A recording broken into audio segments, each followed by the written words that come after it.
The Tail of Treasury. Hi, everyone, and welcome to Ainslie Insights, brought to you by Ainslie Bullion, Ainslie Crypto, and the Gold and Silver Standard as the Ainslie Group celebrates 50 years. Today, we welcome back Alex, who's been digging deep into the bond market and the impact of struggling bond and treasury auctions. A slightly complex topic, but one that really explains a lot about how the market is actually responding to current government policies. How are you going today, Alex? I'm going well. How are you? I'm good. Now, this article, I actually really love this article today because it's something you and I talk about quite a bit off air. This idea that the bond market is really part of the underlying mechanics of how everything works. So it's really quite important to understand. It is a little bit technical. Can you start us off by just really going into this idea of the tail? Because you mentioned the tail in treasury auctions as a big part of what's happening. Can you just explain and dumb it down a little bit for us what the tail is and how this is impacting what we're seeing happening in bonds? No problem. My stepfather actually used to trade bonds and was a primary dealer way back in the day in Australia. So he's explained it to me, and he had to dumb it down a lot for me originally. So I'm slowly getting my head around it too. So when the US needs to raise money for their deficits, so if this year they're sort of talking between $7 and $11 trillion in bonds that they're going to have to auction. They first of all pick the duration, so 1 year, 2 year, 5 year, 10 year, and up to 30 year. And the primary dealers go to market, so they're the people that are selling them on behalf of the US government. There's an auction. People bid basically an interest rate, and so if the opening bid for the interest rate is 1%, and someone said, no, 1% isn't enough for me, we want 2%. The tail is the difference between the 2 and the 1. So the tail is what is accepted as the minimum bid. So if that's 2%, the spread is between what they've accepted. Mm. Now, as a primary broker, you've obviously got a huge advantage because you end up getting all the bonds at the tail price. So they're the cheapest bonds because the higher the interest rate, the cheaper the bond. Yes. I think we've gone into that before, so we won't go into that too much now. But if you're a primary dealer and there is not enough demand, you are forced to buy the difference. So back in 2021, when interest rates were around 0%, the primaries were having to buy around 14% of the bonds.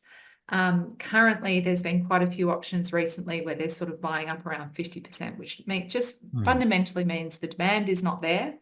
And on top of that, the tails, so usually it sits around 0.1, is currently sitting around 2.8 to 3. So that is growing as well. So there's obviously something wrong there or something that's blowing that out. And you discuss in the article some strategies that the US might employ to drive investors towards those bonds. So you mentioned, for example, lowering interest rates or the stock market.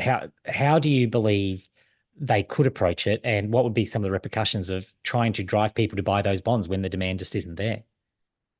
Well, buying bonds takes money, so they need money from somewhere. So whether it comes from gold or the stock market or from property, basically, they have to suppress, I guess, assets somewhere to drive people to want to buy the bonds. Now, bonds are meant to be safer than gold, which a lot of people are starting not to see.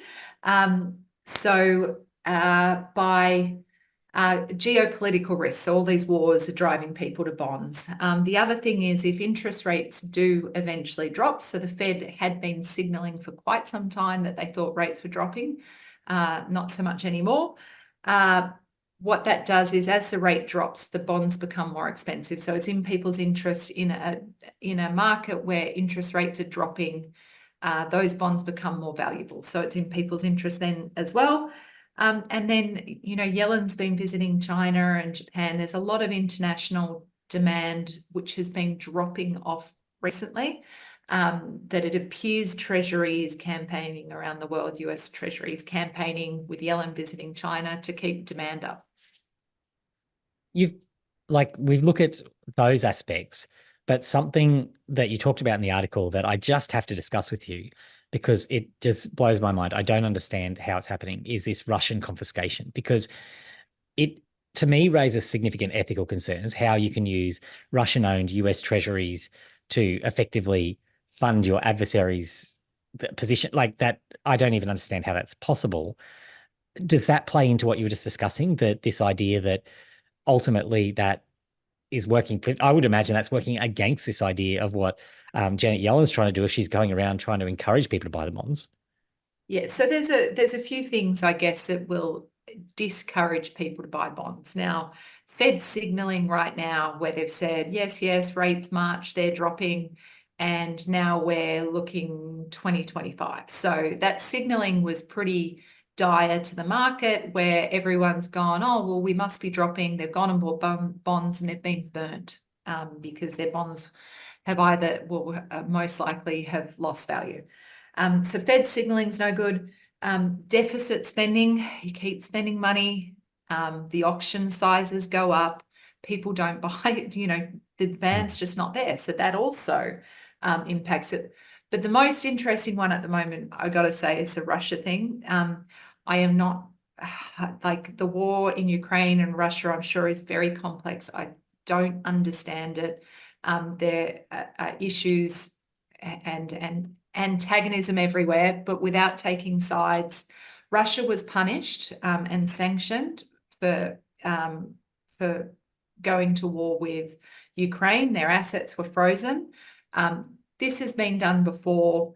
I agree that that sort of thing should happen, but what Janet Yellen is now talking about doing is handing the frozen US treasuries belonging to Russia and the Russian people to Ukraine to fight Russia.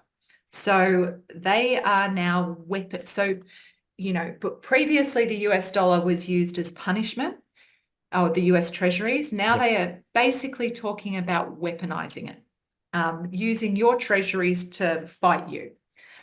So Yellen recently said this is a humanitarian and moral imperative, and also an economic war. Given the war's significant negative impact on economies around the world, she believes that there's some entitlement here to hand this over to Ukraine. Now, my understanding is France and Germany are saying no, hold at least, but, America has said, so I read an interesting sort of thought from a Treasury guy who said, no one said that we could comp or sanction these in the first place.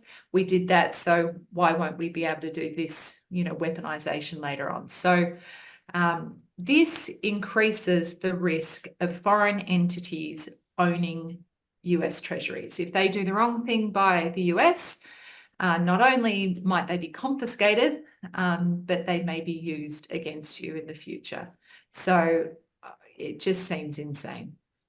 I don't understand how strategically this makes any sense when you've got the US dollar as the world's reserve currency under threat. Like it might not be direct because we haven't seen an alternative arise yet, but we saw all that speculation earlier about the BRICS currencies coming in with an alternative. Like people are starting to look at alternatives to it. And when you do something like this, surely that encourages people to go, well, is this the final straw that breaks the camel's back, where we actually shift away from a US dominated system? And ultimately, we might be talking about bonds, but it all comes back to the US dollar. That's why people are holding those bonds. That's why they're considered the secure asset. Do you think that's a possibility here, that it really does push people further down that path? Or is it just that we can't go down that path because there just is no alternative? There is no alternative at the moment. What this will fundamentally do, and push comes to shove, one day this will crack. I don't think the system is mature enough to crack yet. There is no alternative. What it will do is it will create more and more tail. It will create more and more difference in what people are willing to hold. What has always been the safest of assets, which is US treasuries, will become riskier. It is as simple as that. You watch and listen to things. So there's all this speculation that at the moment the US wants to crash the stock market so that they can get the treasuries back cheaper by increasing interest rates on bonds for the moment. And then when they crash, the interest rates can drop and therefore the bonds are worth more. The US can sell them and hurrah, we're making money again. Problem is if they keep creating tail risk, if they keep creating a bigger and bigger spread with their bonds and what people are willing to pay for them, that will not be possible. And that is what this is doing. That is what this Russia scenario does. And I think for me, the summary of that is this assumption of the safe asset, regardless of if there is an alternative, which I agree with you, right? There is no short-term practical alternative to the US dollar-based system. But if US Treasuries are no longer considered a safe asset, we do have a big and emerging problem that is going to keep rearing its head in that market, because ultimately, as you've described throughout this, you're going to see a fatter and fatter tail as people the demand just is not there because people progressively don't consider that the safe asset anymore. And that seems catastrophic.